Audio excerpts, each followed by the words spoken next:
Hi everyone, Renee DeKroub here from the DeKroub team, Remax Platinum. Beautiful day out. I am sitting out on the deck at my home, just trying to soak up some sun. If I have to be stuck at home, I'm going to be enjoying the weather, so I'm very thankful for that. Business is still moving along for real estate. A lot of people are calling, asking, should they pull their house off the market? Should they list? Everybody, I say, it's really what works best for them.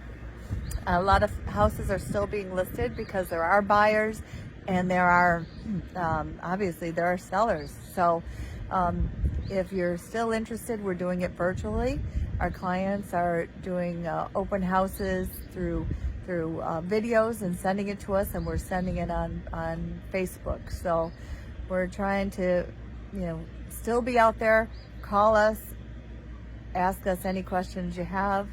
We're checking in with you, and as far as we're going, we're good. We're just saying lots of prayers for everybody out there at the front end and that are risking their lives for all of us. So be healthy, be safe, and stay home.